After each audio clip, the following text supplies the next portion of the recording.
What is up, everyone? Welcome to Reality Room Podcast with Chris. And today we have a very special guest with us today. We have Toshani from Season 1 of Disney Plus's The Quest. How are you doing, Toshani? I'm good. How are you? I'm doing great. We have a lot to cover, especially with this episode in particular. Episode 4, Keys to the Kingstone. I'm going to be asking you some questions about the show, the episode, and then your experience on the show as well. Sound good? Yeah, sounds great. All right, so let's get to the beginning of the episode. We see Dravis talking to Tavora in this mirror thing, and Tavora wants to get the Kingstone so she can have a kingdom ruled by magic. And I want to get into a segment. Let's get into, can we trust Travis? So, did you when you watched the episode, when you watched the episode versus when you were like playing the quest, what were your thoughts on Travis? So, my thing is, even when I started, like when we first got to Everome, I had like a instinct because of his behavior, so I knew something was off. So when I saw that, I was like, oh my god, I was totally right. Like he had very bad vibes right off the bat, and I was telling all the other, paladins, I was like, guys, I don't think he's to be trusted. Like we filmed that whole part there, and it's crazy. Yeah, when I saw Dravis, Travis, and Tavora, I immediately thought of Regina from Once Upon a Time and Regina Rumpelstiltskin. George. Yes. No, Regina from Once Upon a Time. Oh, I'm so sorry. Regina George, Regina, same thing, but yeah. You're right. She kind of has like a Cruella de Vil like hairstyle with like some Regina in there. So yes, absolutely.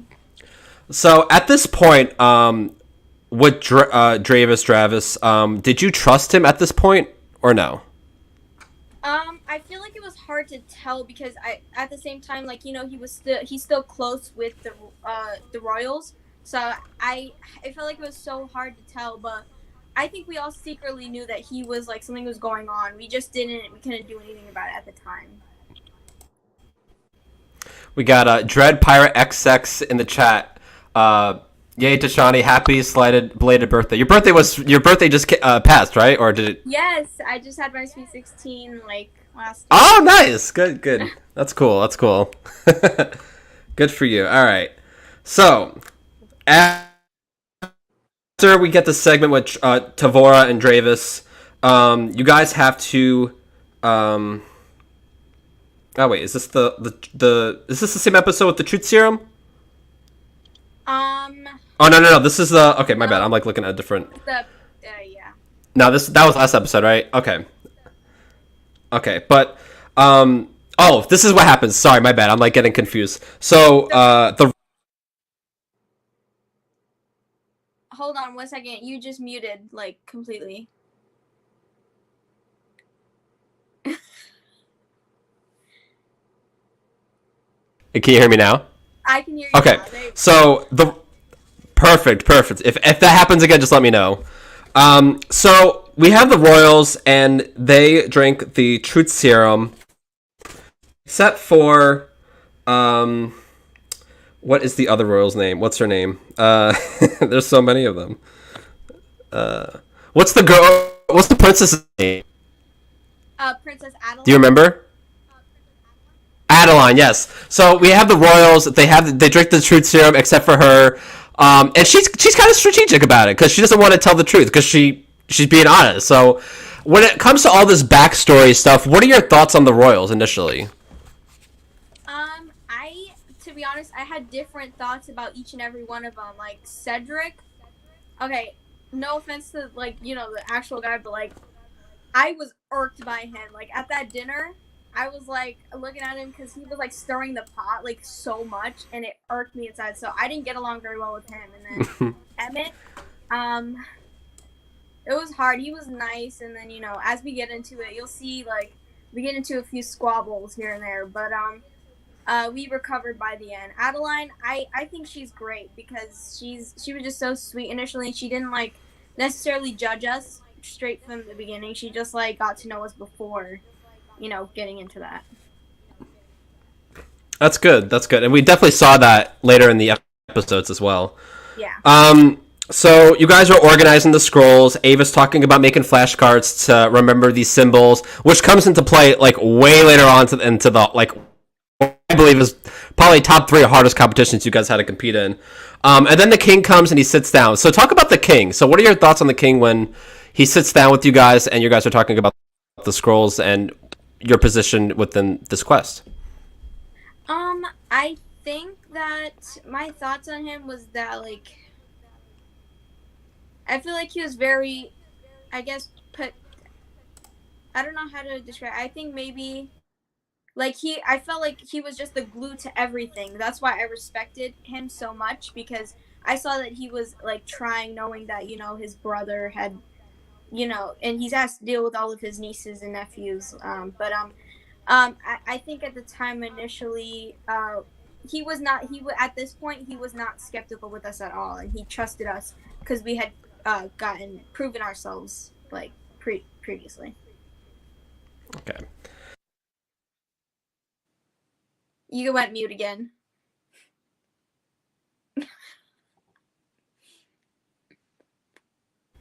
It's Devore. She's trying to like not have me talk about the show.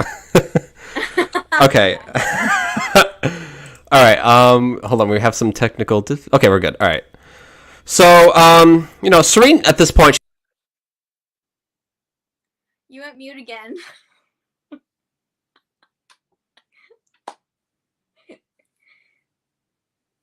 How about now? Yeah, it's better. Can you hear me now? Yeah. Okay, so Serene talks about how she wants to be confident, and the king kind of like helps her out with standing up straight and stuff like that. And then Cedric talks about how there can only be one true hero if they work as a team. Now, this is a reoccurring theme in this show, is like working as a team and then working for yourself. So I want you to talk about Cedric's point of view, and because you talked about this before, like Cedric's point of view in regards to working as a team or just like working for yourselves, and how you can combine the two together. So, I mean, it is true. Like, we go most of this like as a team, but like I feel like you can see in certain challenges where like you finally realize that like sort of everyone is for themselves type thing. And that's when, like, things started to get a little stressful, but I guess we pulled together. I just didn't like that he was, like, stirring the pot, like, every time I saw him. It's, who do you think is going to win? Who do you think is going to do this? And I think that just, like, kind of messed in our heads for a little bit. You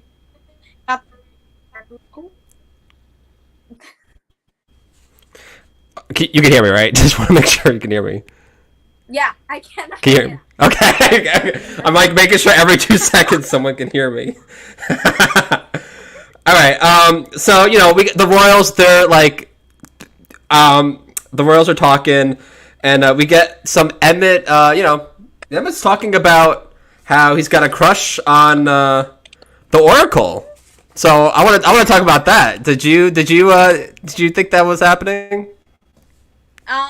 I sniffed that out from the very beginning of that, like when we first sat down for the dinner and he like got up and gave her a seat. I literally tapped her and I was like, yeah, he likes you. She was like, what are you talking about? I figured that out way before, and then all the other like I was the only one that figured that out, and then I was telling them and they were like, oh, I think you're just like you're kind of going crazy because, like, I don't think that would happen. And then they eventually saw it playing out, and then he confessed his feelings, and it turns out I was right. So I knew that from the beginning. Yeah, Emmett admits it to his brother and sister, and then we find out that Emmett can use magic. Absolutely. That was cool. Yes. Because I did not expect that Emmett. Yep. I think Emmett, out of like the other Royals, is the only one that can use magic, which plays a huge role into this episode when you guys are doing your team challenge. And she almost hits the princess. She almost gets hurt. So, I mean, we're getting a lot of tension between Dravis, who's a backstabber, and the Royals, like, not trusting each other. So it seems like this is kind of like the divide that's been going on. So, like, what do you thoughts on like what are your thoughts on Dravis being a backstabber and the Royals? I I think it.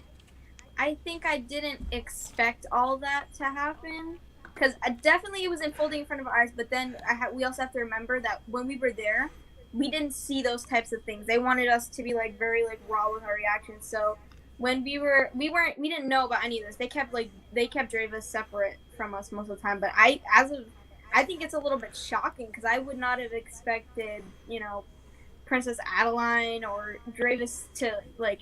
I guess I didn't see the full thing, but to me it was kind of crazy, to be honest. It was pretty crazy. I mean, I would not trust this guy. He just looks evil. And I said that it's the staff. Yeah. All right, so let's get on to the quest.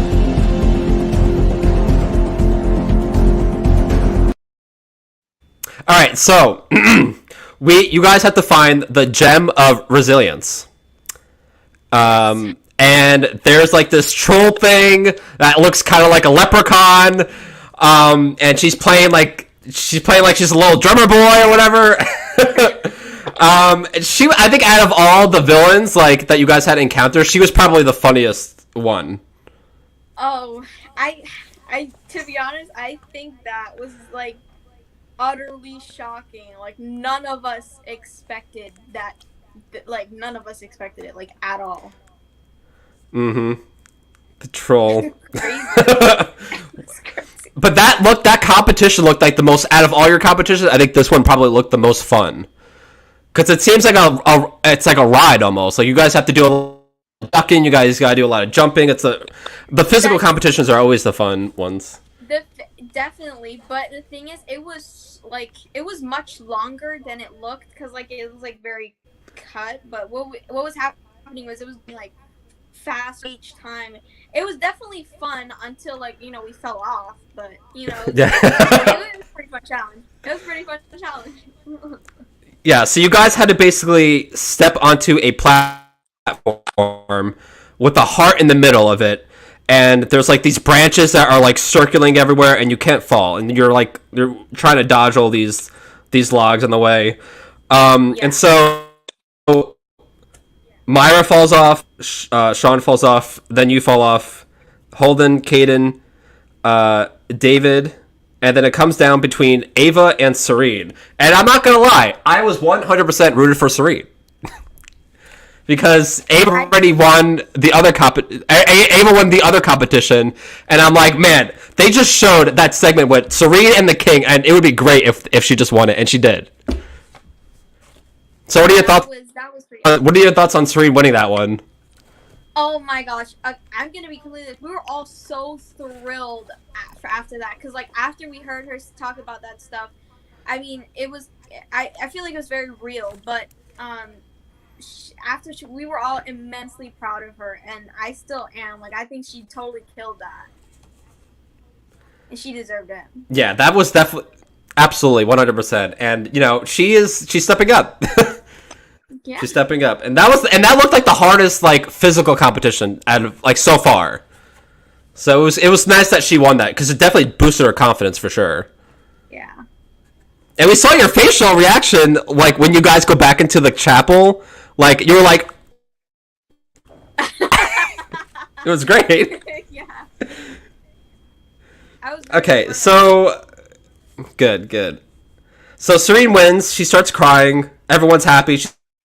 She's cheering. Everyone's cheering for her, and then you guys get to the gem ceremony, and you guys have all. This is basically I would say the midpoint of your show, where you guys have all the gems. I believe you have the gem of courage, strength, wisdom, and resilience. So now the last one you got to do is get the Kingstone, and that's it. Then you're done. Then you don't have to do anything else after that.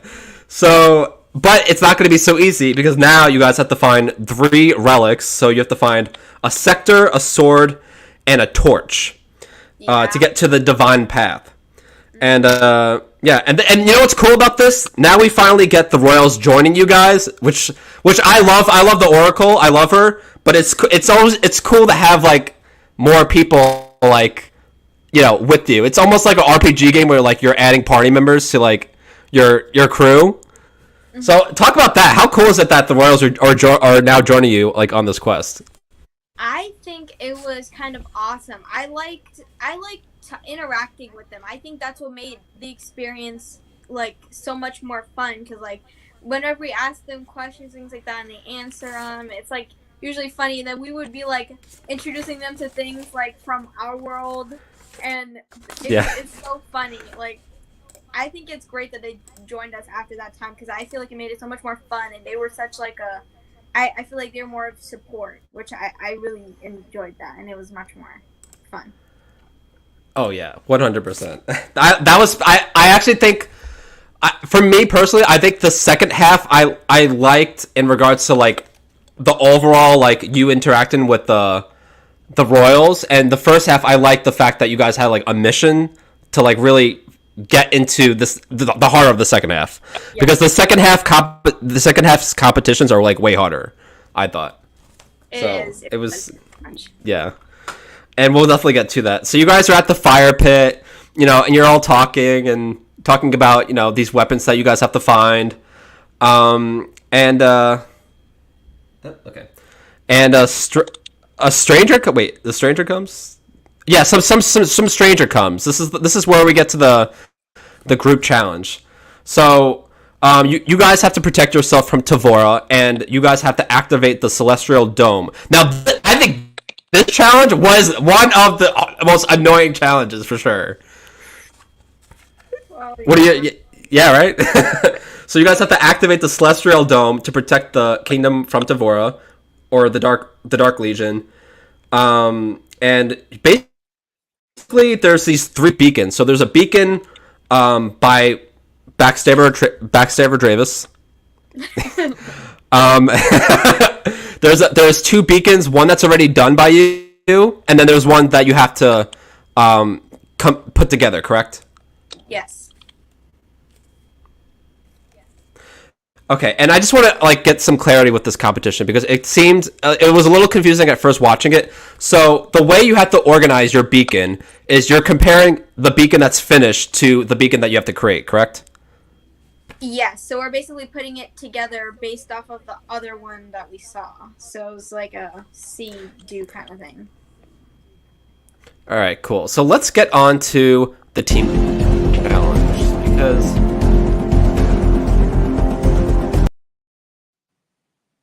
dramatic music. All right. So talk about the strategy in assembling this. So what? Because this actually, I think you should have won this one because you were the only one that figured out that the dark pieces were on the outside of the blocks, and then you told your team like, hey, like we got these dark blocks, we got to put them in here. So talk about how long this challenge took and your role in this challenge, and yeah, talk about that. So this challenge definitely was one of the ones on the harder side. It took us a pretty long time to do that. I don't know. I mean, I think it was maybe like an hour, but it was like so frantic, number one. But number two, like everybody was like also trying to like speak up. I know like Kaden was like being like ignored too as well. And then this challenge was super hard because we were trying to figure out like what pieces go where because we only see the outside. We don't know what pieces go on the inside or what makes up of that. So that was like pretty hard to figure out. But and then I decided I was like, let me go look, and I think the tone difference is there. And when I started, saying, I mean, this challenge, I'm gonna be completely honest, I was definitely ignored. I was pretty ignored. And then David said it, and then everyone was like, oh yeah, it's definitely that. But I mean, definitely watching that on the screen made me a little bit more mad because I was like, oh, I'm actually seeing it happen. But I think that from that challenge though, I think that sort of taught me for the rest of the ones coming that like if I don't speak up, I guess which I feel like I did, but maybe I didn't. If I don't speak up, I'm not going to get heard by the rest of them. I mean, there's so many of us, so it was definitely it was a very complicated challenge. It was very hard. We got a comment from Kaden. Yep, speak on it, bestie. I mean, yeah, I agree with you because honestly, I think I don't know what would have happened if I don't know if you guys had a time limit on how long this was supposed to be done. But if you didn't speak up and say, "Hey, there's these like darker pieces on the outside of the pyramid, like let's get these pieces and put them in there," I don't know how long it would have taken you guys. I know. I think it. All right, so they didn't give us a yeah. time limit. They didn't give us a time limit. It was just like they were just like hoping we got it. I think. Yeah. All right. So you guys finally assembled the Beacon of Solace. And you know, Backstabber Dravis, our lovely, you know, he's having some hard times like assembling this, you know, using his magic to get this Solace to work. And then we have Prince Emmett coming in and using magic. And did you see like when Emmett like went up there and used the magic? Did you see that or did you not know? We did not know that like at all. Mm-hmm. We thought Yeah. Travis did that. Yeah. So what were your thoughts when you saw Emmett doing that with Dravis? I mean, I was like completely shocked. Number one, like he knew magic. Number two, it was like he definitely like he did a lot more than Dravis did, and you know that was crazy to me. That not only did he know how to use it, but he was like very powerful with it. So that definitely shocked me. Yeah, definitely gotta watch out for this guy.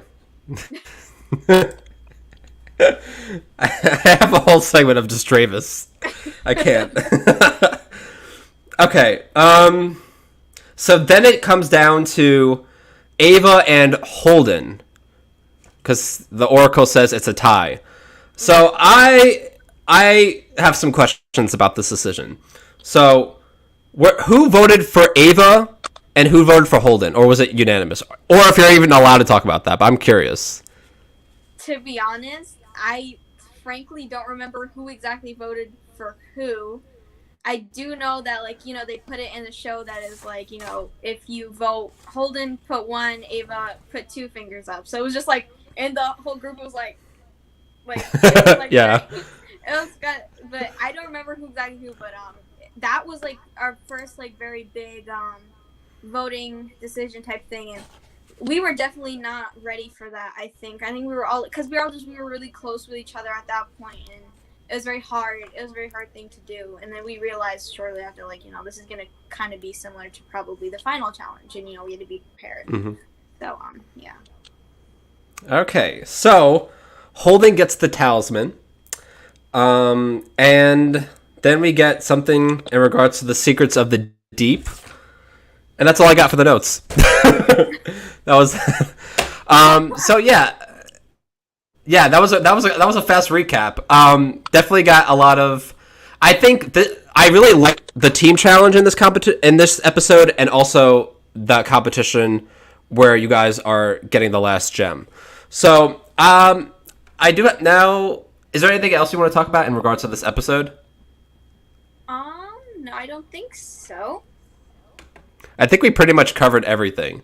What is I was talking to Kaden about this. What is the orange hair girl's name? Because I always forget her name. Her name is Mila. Mila. Okay, got it. All right.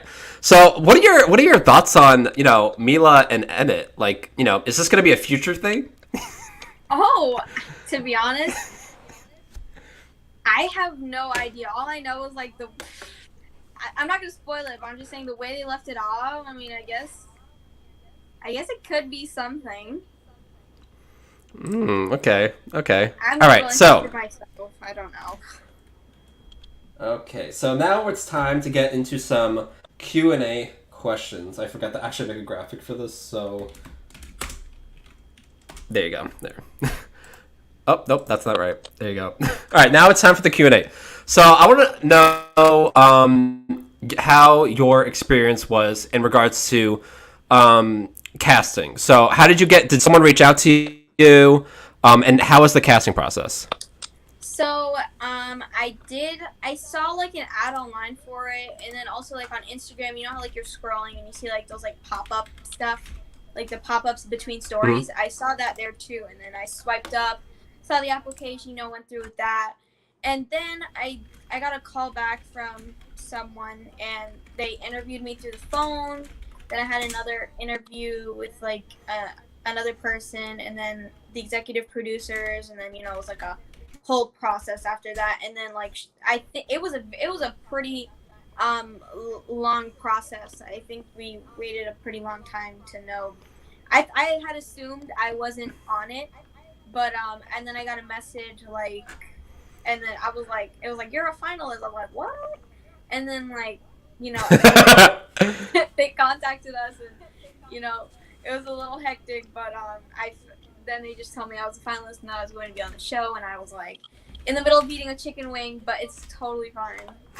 It was great though. Awesome.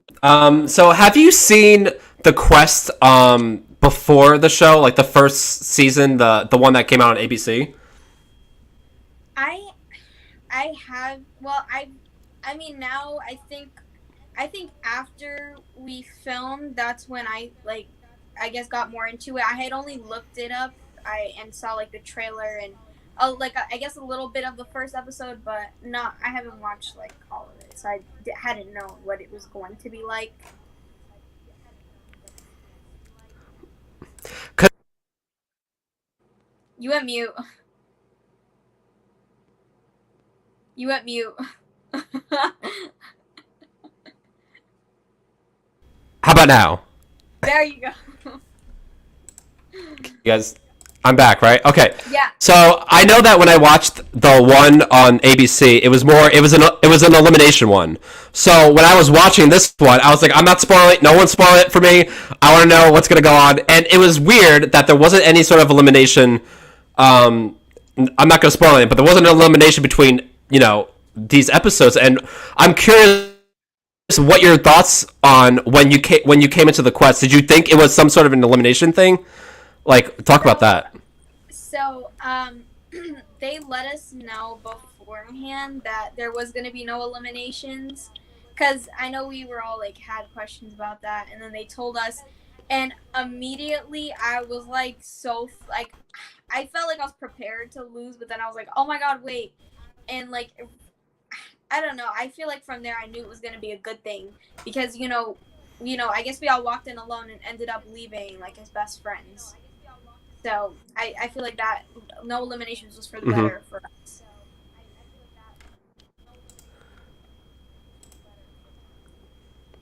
All right. What surprised you?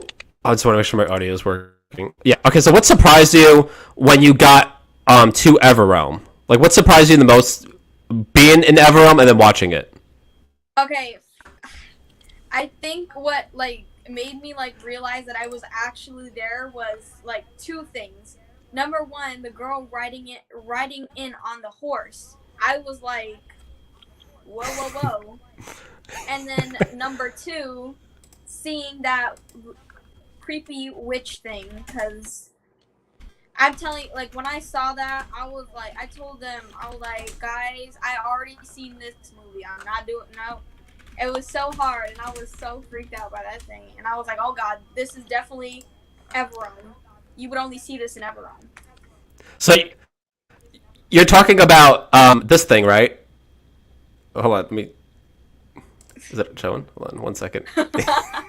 It looks You're something talking like about this that, but witch thing?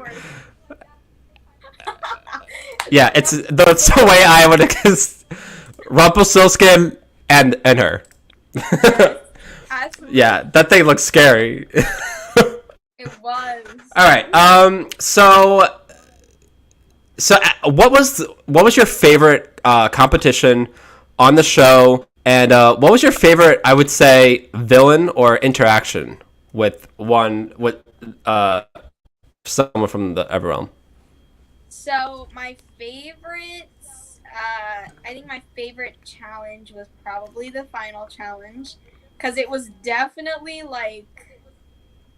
definitely something frightening for me, but it made me look at myself in an entirely different way, and the fact that I did that challenge with like no fear at all.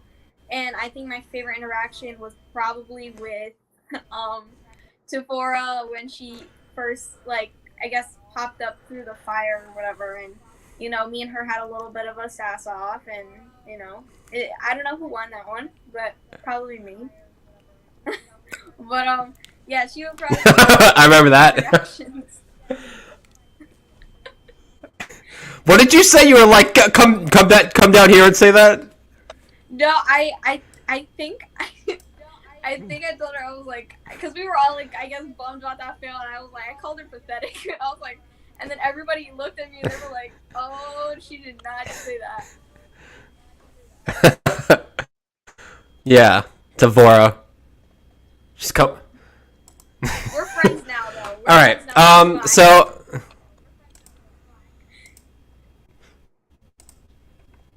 Tavora. All right. So, I think this is the last question I have. There might be more, but we'll have another segment with you. All right. So, what other reality shows would you do if you had would you go back on the quest if they asked you to save everyone again, or would you do another, or would you do another show? Okay, if they asked me to do the quest again, I most likely would, and I'm not really familiar with other reality shows at all, so I think I would just stick with the quest. Okay, good answer. Is there anything else you want to say, or any other thoughts on your experience with the quest? I'll say the experience. No, you're good. Definitely life-changing, right. And please watch the quest. Streaming on Disney Plus. All right, yes. Go watch the quest on Disney Plus, guys. This has been Reality Room Podcast. Thank you so much, Toshani, for coming on. And thank you guys for watching. Take care.